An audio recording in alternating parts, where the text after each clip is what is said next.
শিক্ষার দর্শন। ইউরোপীয় রেনেসাঁর পূর্বে শিক্ষার দর্শনের মূল ভিত্তি ছিল অতীন্দ্রিয়বাদে প্রথিত। মানুষ জানবে কেন, বুঝবে কেন, জ্ঞান লাভ করবে কেন, এই সবগুলো কেনর জবাব প্রাচীন জগৎ দিয়েছে। কোনো এক অলৌকিক সত্তায় তাকে বিশ্বাসী হতে হবে। যেহেতু মানুষের মন চঞ্চল, ইন্দ্রিয় অসংযত, তাই তাকে একটি নির্দিষ্ট নিয়ম মেনে দৈনন্দিন শৃঙ্খলার মাধ্যমে এই বিশ্বাসকে চিত্তে চেতনায় স্থির করতে হবে। কোথাও তাকে সকল কিছু সমর্পণ করতে হবে। এই সমর্পণের পাত্রটি কোন যুগে, কোন সমাজে, কোন দেবতা, কোন সমাজে এক আল্লাহ, কোন সমাজে অনিবার্য অপ্রতিরোধ্য জন্ম জন্মান্তর, একটি শৃঙ্খলার মাধ্যমে একটি কিংবা বহু বিদেহী সত্তার প্রতি স্থির বিশ্বাসী করে তোলাই ছিল প্রাচীন পৃথিবীর শিক্ষা দর্শনের মূল মন্ত্র। প্লেটো গ্রীসে গার্ডিয়ানদের যে শিক্ষা ব্যবস্থার সুপারিশ করেছিলেন, তার চূড়ান্ত লক্ষ্য ছিল পরম সত্তার স্বরূপ উপলব্ধি। তিনি মনে করতে বাধ্য হয়েছিলেন পরম সত্তার বিষয়ের জ্ঞানের বলেই মানুষের সুস্থ সমাজ সৃজন সম্ভব। প্রাচীন ভারতে ব্রহ্মজ্ঞানকে ধরা হতো সকল জ্ঞানের কাণ্ড, আর সব জ্ঞান ডালপালা বিশেষ। বৌদ্ধ যুগে শিক্ষা বলতে বোঝাতো নির্বাণের শিক্ষা। ইসলামিক জগতে কুরআনে অখণ্ড আস্থা স্থাপন এবং পরকাল পরলোকে নির্দ্বন্দ্বে বিশ্বাস করার যে শিক্ষা দেওয়া হতো, তাই আদর্শ শিক্ষা বলে বিবেচিত হতো। মধ্যযুগের খ্রিস্টান ইউরোপের গোটা শিক্ষা ব্যবস্থাটাই তো ছিল মা মেরির পুত্র যিশুর ঈশ্বরের সন্তানত্বে এবং বাইবেলের অলৌকিকত্বের প্রতি কোনো রকমের প্রতিবাদহীন অন্ধ আনুগত্যের এক মৌমাছি চক্র।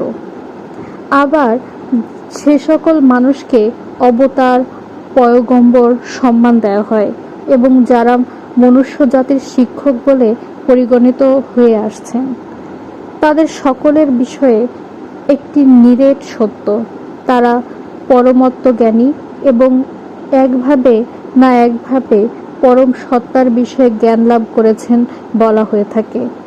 মনুষ্য জাতির শিক্ষক এই পয়গম্বর অবতারদের বিষয়ে আরও একটি সাধারণ সত্য, তারা পতিত পাবন এবং দরিদ্রজনের বন্ধু বলে আখ্যায়িত হয়েছেন।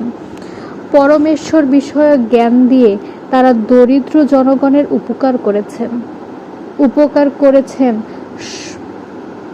সংশয়ের স্থলে বিশ্বাস দিয়ে এবং বেঁচে থাকার প্রেরণা জুগিয়ে।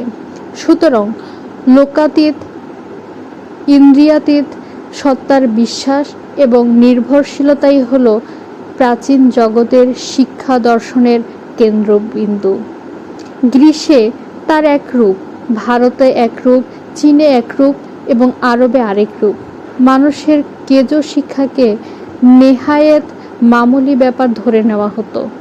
এমনকি যে সকল বিদ্যা এবং তত্ত্বজ্ঞান আহরণে রীতিমতো সূক্ষ্মদর্শিতার প্রয়োজন, তাও মনে করা হতো দেবতা কিংবা আল্লাহর কৃপাতেই সম্ভব হচ্ছে। মানুষের হাত পা চালানো, মগজ মন খাটানোর প্রক্রিয়া আয়ত্ত করাকে কখনো অভিজাত শিক্ষার পর্যায়ে স্থান দেয়া হয়নি। মানব শিশুর সঙ্গে পশু শিশুর প্রভেদ স্বল্প। মানুষ যেমন খায়, দায়, ঘুমোয়, পশুও ওসব কাজ করে, সুতরাং কোনো দাম নেই। যদিও বা কখনো মানুষের মন মগজের ভূমিকা স্বীকার করা হয়েছে, তাও হয়েছে এ কারণে যে দেবতার মূর্তি নির্মাণে এগুলো কাজে আসে। আল্লাহর মহিমা কীর্তনের মাধ্যম হিসেবে বিবেচিত হতে পারে ও সকল কর্ম।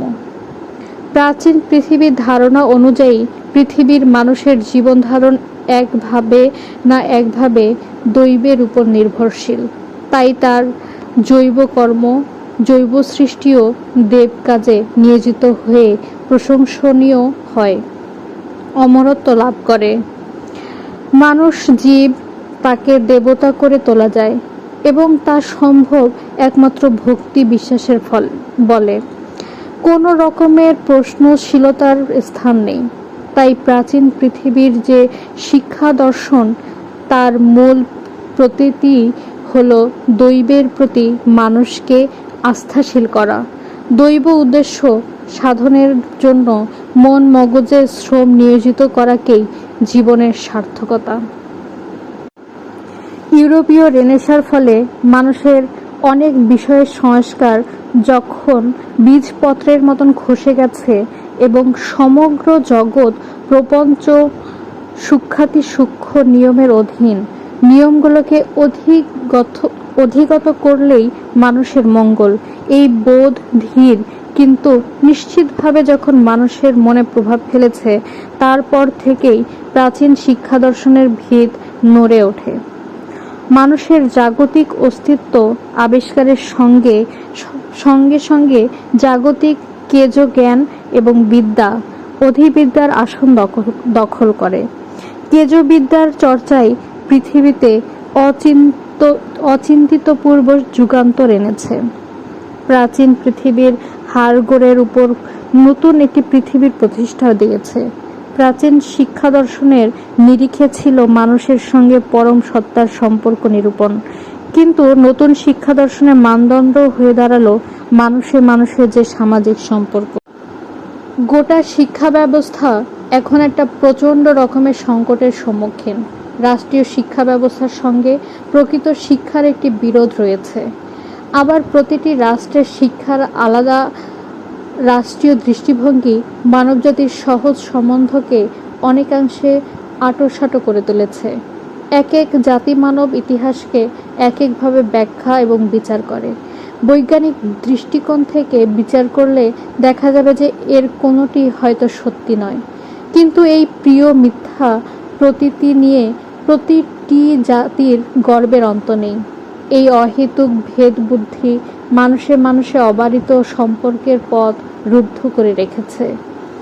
এছাড়াও শিক্ষা ব্যবস্থা ভিন্ন দিক দিয়েও সংকটের সম্মুখীন হয়েছে। কারিগরি এবং যন্ত্রবিজ্ঞানে শিক্ষিত ছাত্রগণ সমাজের মানব সম্পর্ক নির্ণয়ের বিষয়ে অজ্ঞই থেকে যান। অনেক সময় এই কারিগরি এবং যান্ত্রিক প্রযুক্তিবিদ্যার শিক্ষার্থী মানবজাতির কল্যাণ অকল্যাণ নিয়ে চিন্তা করার কোনো অবকাশই পান না। তাদের কোনো কাজের জন্য যে মানবজাতির কিছু যায় আসে এ বিষয়ে মাথা ঘামানোর প্রয়োজনীয়তা বোধ করেন না, আর তার অবকাশও নেই।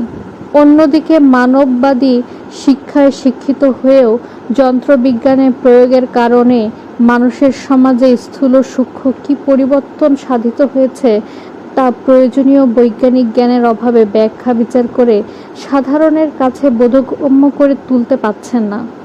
তার ফল দাঁড়াচ্ছে একটি সমাজের মধ্যেই অনেক সমাজ সৃজিত হচ্ছে, অথচ এই অন্তর্বর্তী সমাজগুলোর মধ্যে হার্দ কোনো সংযোগ সূত্র নেই এবং কোনো ন্যায় অন্যায়ের জন্য কাউকে দায়ী করারও কোনো পন্থা নেই। রেনেসাঁ পূর্ব ইউরোপ এবং প্রাচীন পৃথিবীতে যেমন হয়েছিল, তেমনি রাষ্ট্রভিত্তিক, যন্ত্র এবং যান্ত্রিকতা ভিত্তিক এবং কলাভিমানী ব্যক্তিদের অভিমান ভিত্তিক অনেকগুলো ডগমা বা বদ্ধ সংস্কার হালের পৃথিবীর শিক্ষা ব্যবস্থা প্রভাব বিস্তার করেছে। ভাবি, সুষ্ঠু শিক্ষা দর্শনের মূল কেন্দ্রবিন্দু কি হওয়া উচিত?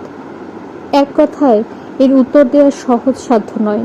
সভ্যতার বিস্তার, যন্ত্রবিজ্ঞানের প্রসার এবং সাক্ষরতার সংখ্যা বৃদ্ধির সঙ্গে সঙ্গে প্রভুত্বপরায়ণ জাতিগুলোর অহংপুষ্ট ধারণায় প্রচণ্ড আঘাত লেগেছে। কোনো জাতি এককভাবে সভ্যতার এক চেটে মুদির দোকানি এই দাবি অদূর কিংবা সুদূর ভবিষ্যতে করতে পারবে না। সভ্যতা কোনো দেশ, জাতি বা সম্প্রদায় বিশেষের সম্পত্তি নয়, অথচ প্রতিটি তথাকথিত সুসভ্য জাতির মধ্যেই এই সভ্য অভিমান প্রচণ্ডভাবে লক্ষ্য করা যায়। বাইরের দিকে হয়তো দেখা যায় না, কিন্তু গ্লাসিয়রের মতো ভেতরের দিকে অনেক দূর সুসংহত এবং সুপ্রতিষ্ঠিত। মানুষ যা সৃজন করেছে, নিজের বোধবুদ্ধিকে যতদূর মুক্তি দিতে সম্ভব হয়েছে, তা সংকীর্ণ দেশীয়তা আর জাতীয়তার মধ্যে আবদ্ধ রাখা সম্ভব নয়।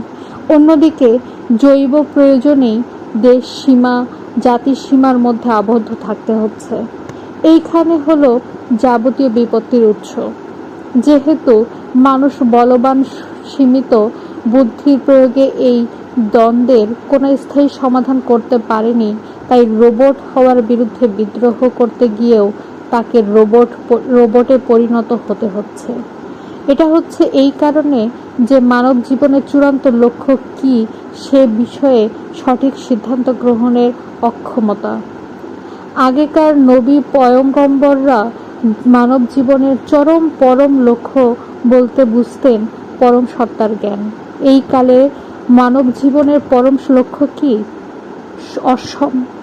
সম্ভবত মানুষের সমস্ত সম্ভাবনা বিকশিত করে তোলাই যদি বলা হয়, আশা করি অন্যায় হবে না। কিন্তু দেশ, জাতি এবং সম্প্রদায় বিভক্তি পৃথিবীতে মানুষের সমস্ত সম্ভাবনার বিকাশ সাধন সম্ভব নয়। যেমন উপজাতীয় সমাজে যন্ত্রবিজ্ঞানের কল্পনা করা অসম্ভব ছিল। মানবজাতি এক, তাদের স্বার্থ কল্যাণ এক এবং অবিচ্ছিন্ন।